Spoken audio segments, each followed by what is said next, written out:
Summerween has just come and gone, which means this is the perfect moment to take a look at something from Gravity Falls, Bill Cipher.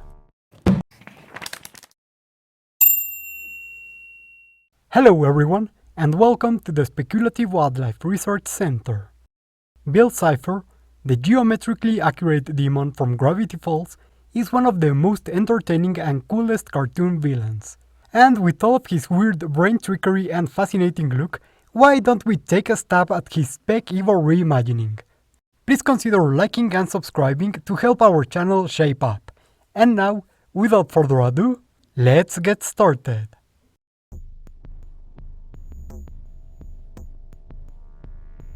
Hello, can you hear me? Today's file regards the whereabouts of Dr. Spines and Magocket, former employees of the SWRC. They were noted by their colleagues to have suddenly become erratic and secluded, until one day when they stopped showing up to work. We were unable to contact them afterwards. They took all their research and some equipment from their laboratory. We were only able to track them to Gravity Falls, Oregon, when news broke of Dr. Magocket having been found without memories and, it seems, rather disturbed, having had to be committed to a nearby psychiatric hospital. That's where our research began.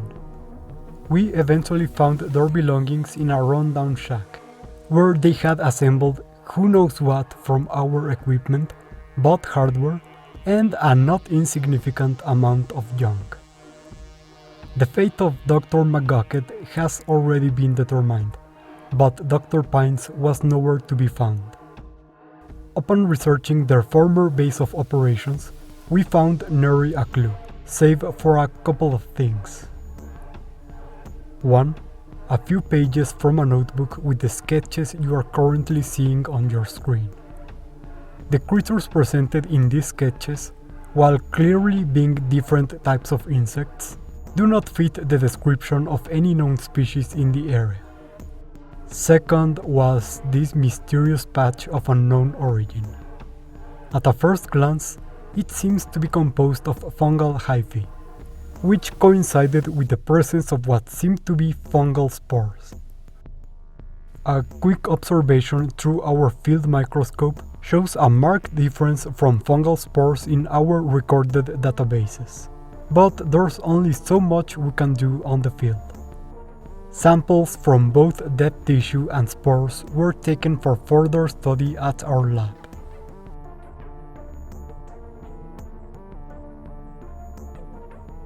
Species identification from the recovered hyphae was impossible in their current state. Luckily, DNA extraction was successful, and after comparing our results extensively, we found no matches within kingdom fungi, or within any other, for that matter. Instead, these seem to belong to their own taxon, closely related to fungi, but diagnostic differences in the DNA sequence places it apart from all known fungal species, likely belonging to their own taxonomic kingdom. Idiot. No matter, we have backup for the samples. As I was saying, I've tentatively proposed the name Arcana for this kingdom, but it would be irresponsible to declare this a new kingdom until we are done characterizing it. In the meantime, I've decided to use the name Dr. Magocket used to call it in his sketches. Bill. Cute. For now, let's talk about the results from the analysis of the spores. Apologies. These are characterized by a tetrahedron shape, and will germinate as a response to the presence of organic matter. Their growth will be uniform in the three directions available to its triangular sides, and after a few days it will present the triangular growth pattern seen in this slide. They are, admittedly, very fascinating and beautiful organisms, but after Old Man I'm sorry, that was very disrespectful. After Dr. McGuckett's death, we found evidence of these spores in his body. If this caused Dr. McGuckett's condition, then we must learn as much as we can about them. We must determine if there is a possibility of its spread, and so we will begin testing its potential for infection in our lab.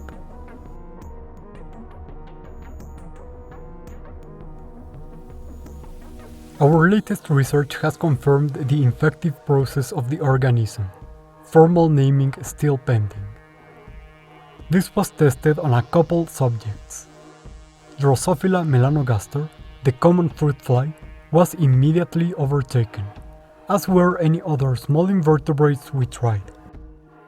Such a fascinating process.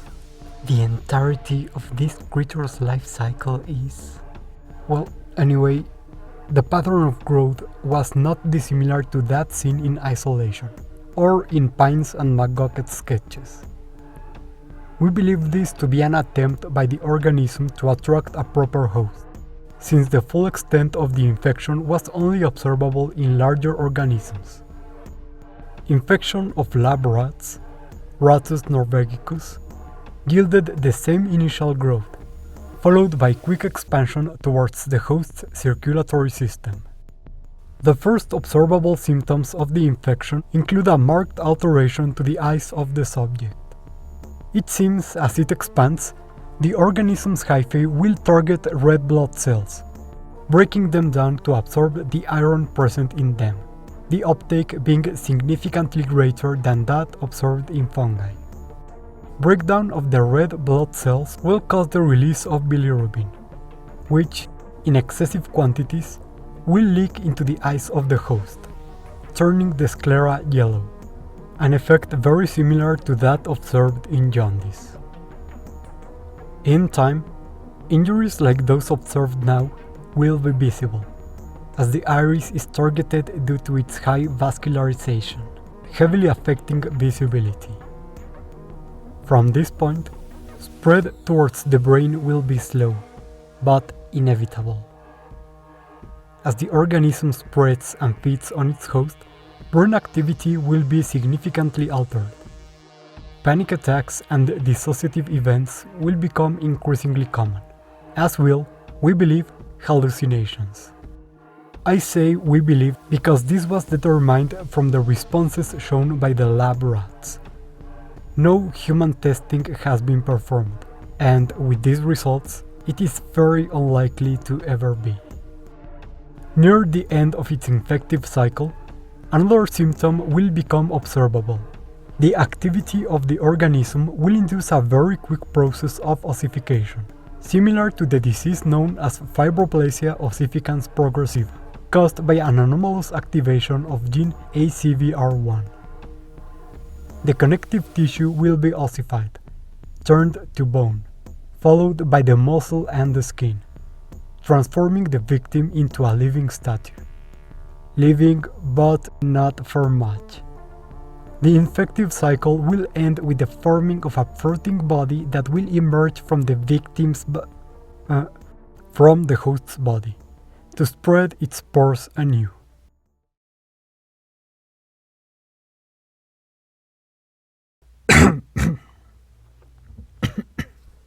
I've been feeling ill. It cannot be. I followed the security protocols. There's no way. I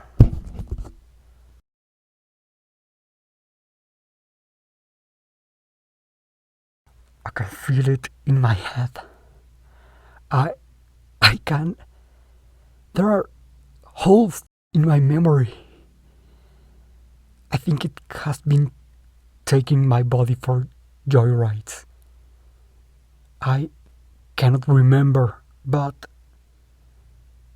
my access to the laboratory has been restricted. I don't know why they did it, but they couldn't stop me, could they?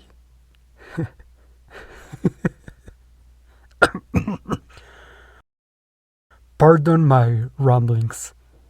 I must remain objective in my observations. I was a fool to believe this to be a mere organism from our Earth. I've been reading Pine's notes. Trying to, anyway. I've almost deciphered them, but what I've been able to gather from them is perfectly sound. I must find the rest. I must find the rest. I let it in. Yes, I let it in. And so did they. It knew. And they called it so that they could know too. And I called it too. I looked for it. And it knew. And it came. Even now I can hear it. No, not it. Him. He is telling me things. He knows. He knows and is telling me so much. So many secrets. Our files, they are all connected. Everything is. It even told me how I'll die. It's refreshing to know. More than I thought it would. He told me our deal is almost over. I can feel it. He's right, but what was the deal? What was the... Wait. You hear him? There he is again. He's almost...